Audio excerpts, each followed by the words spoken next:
Hello dear students, I welcome you again on my YouTube channel with this beautiful poem Aunt Jennifer's Tigers composed by Adrian Rich. आज हम लोग 12वीं कक्षा के छठे poem को पढ़ेंगे जिसका नाम है Aunt Jennifer's Tigers, जिसे लिखा है एड्रियन रिच ने।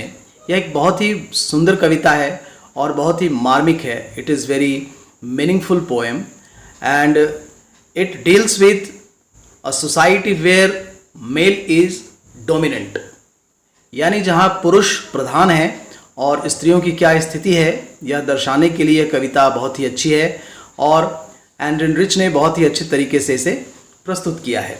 आइए हम लोग सबसे पहले एड्रियन रिच के बारे में जानते हैं। About the poet, Adrienne Rich was born in 1929 in Baltimore, Maryland, USA. Adrienne Rich का जन्म जो है बाल्टीमोर, मैरीलैंड, यूएसए में हुआ था।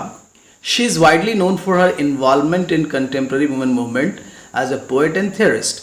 उनका इन्वॉल्वमेंट जो था समकालीन समय में जो स्त्रियों की जो मूवमेंट थी उसमें, और वह एक कवित्री के रूप में, एक सिद्धांतवादी के रूप में उन्होंने अपने आप को प्रस्तुत किया है।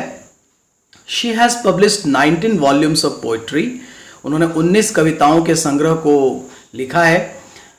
3 collections of essays, और कलेक्शन ऑफ एसेज भी हैं, एंड अदर राइटिंग्स, बहुत सारे अन्य लेख भी उनके हैं। A strong resistance to racism and militarism echoes through her work, और विद्रोह दिखता है उनके वर्क में रेसिज्म के खिलाफ, रंग भेद के खिलाफ और मिलिटरिज्म के खिलाफ, यानी जो मिलिट्री होती है सेना के खिलाफ, जहाँ जानबूझकर लोगों को दमन किया जाता है, दबाया जाता है। The poem Aunt Jennifer's Tigers addresses the constraints of married life a woman experiences. यह जो कविता है Aunt Jennifer's Tigers, यह शो करता है उन बंधनों को, कॉन्स्टेंट्स को, जो एक शादीशुदा जीवन में एक औरत महसूस करती है। यह बहुत ही मार्मिक कविता है। So let's read the poem and understand.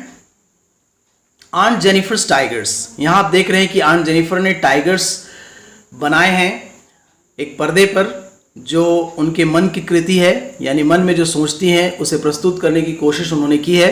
और आन जेनिफर ने जो टाइगर्स बनाए हैं पर्दे पे, वे उछल कूद कर रहे हैं और यह दिखाता है कि किस प्रकार उनकी इच्छा क्या है। वह टाइगर्स की तरह आज़ाद रहना चाहती हैं, लेकिन वे शादीशुदा ज़िंदगी में ऐसी बंधी हुई हैं कि जहाँ से निकल पाना बहुत ही मुश्किल है। वे जिम्मेदारियों के बोझ को बर्दाश्त कर रही हैं।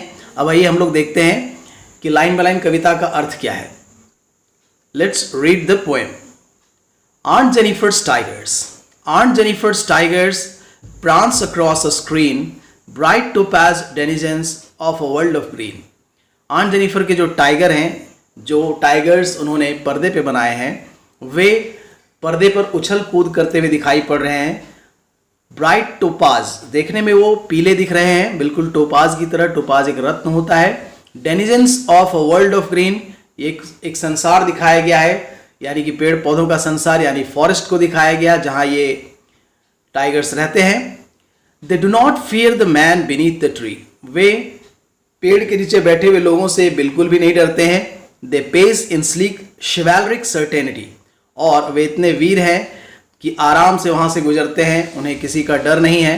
On Jennifer's fingers fluttering through her wool, find even the ivory needle hard to pull. Aunt Jennifer के जो फिंगर्स हैं, उंगलियां हैं, वो ऊन से कुछ बनाने में व्यस्त हैं, और उनके हाथ में हाथी के दांत का बना हुआ एक सुई है, और उस सुई को वो खींच नहीं पा रही हैं। क्यों? The massive weight of Uncle's wedding band, क्योंकि उनके हाथ में जो अंगूठी है, वेडिंग बैंड जो है, वो इतना भारी है। कहने का अर्थ ये है कि वो बहुत भारी देखने में नहीं है, बल्कि ये महसूस करने की चीज़ है कि शादी के बाद जिम्मेवारियों का बोझ इतना अधिक होता है कि वह उसके लिए बहुत भारी हो चुका है।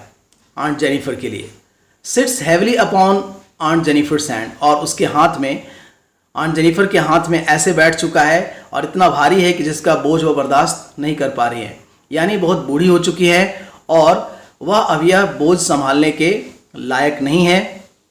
फिर भी उनकी मजबूरी है कि शादीशुदा ज़िंदगी में वह अपने जिम्मेदारियों और जिम्मेवारियों का बोझ बर्दाश्त कर रही हैं, निभा रही हैं।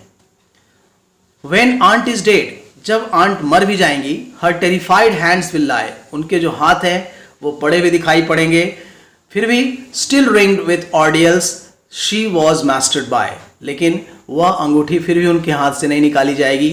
वह जिसके ऊपर उनका अधिकार है, यानी उनके पति का जो अधिकार उनके ऊपर है, वो हमेशा उनके ऊपर रहेगा ही, वह उस जिम्मेदारियों के बोझ में दबी ही रहेंगी।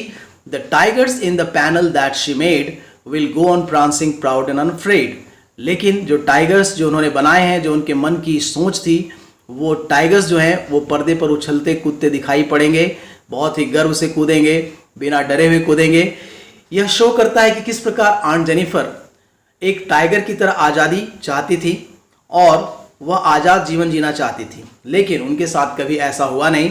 वे वैवाहिक जिम्मेवारियों में ऐसी बंधी रहीं कि वे इन सारी चीज़ों से कभी उबर नहीं पाएंगी और न उबर पाई।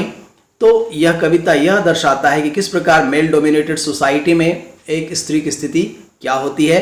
तो ये वुमेन्स मूवमेंट का एक बहुत अच्छा उदाहरण है, जिसे एंड्रिन रिच ने इस पोएम की मदद से प्रस्तुत किया है।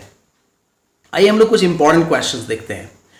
How do denizens and chivalric add to our understanding of the tigers' attitude. Denizens मतलब निवासी, शिवैलरिक मतलब वीर, ये दोनों वर्ड जो है, या हीरोइक जिसको कह सकते हैं, हीरो जैसा, शिवैलरिक मीन्स हीरोइक। तो ये दोनों हमारे अंडरस्टैंडिंग में कैसे आते हैं, टाइगर के कौन से एटीट्यूड को हम लोग समझ पाते हैं इसकी मदद से। तो आप देखते हैं कि वे जंगल में रहते हैं, that is why they are denizens of forest. And chivalric का मतलब होता है when they walk, when they act like heroes. तो ये वर्ड्स हमें ये शो करते हैं। Why do you think Aunt Jennifer's hands are fluttering through her wool in the second stanza? Why is she finding the needle so hard to pull? आप ऐसा क्यों सोचते हैं कि आंट जेनिफर के हैंड जो हैं वो कांप रहे हैं, हिल रहे हैं और वह आइवरी नीडल खींच नहीं पा रही हैं?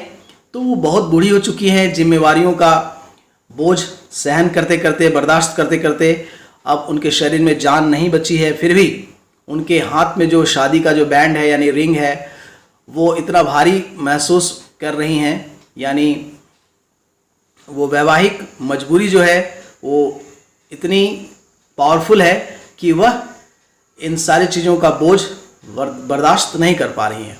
तो इसीलिए वो निडल को नहीं खींच पा रही हैं।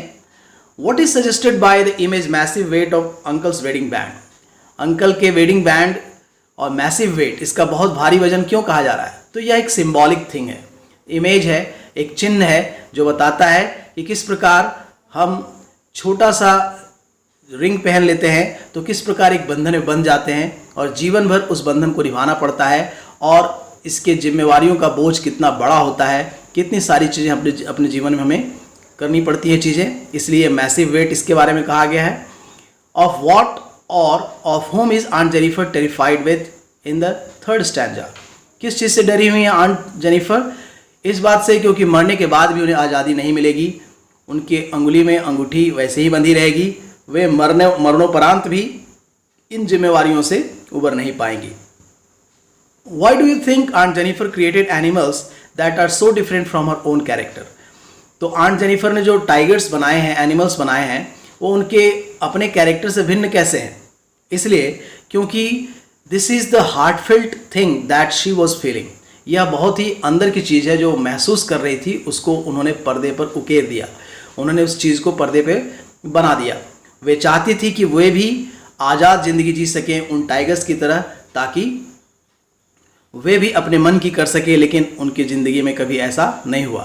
तो स्त्रियों की स्थिति को यह दर्शाता है कि किस प्रकार पैट्रियार्कल सोसाइटी में जहाँ पैतृक प्रधानता होती है, वहाँ स्त्रियाँ कैसे दबी कुचली हुई रहती हैं, उसका यह एक चित्र प्रस्तुत करता है।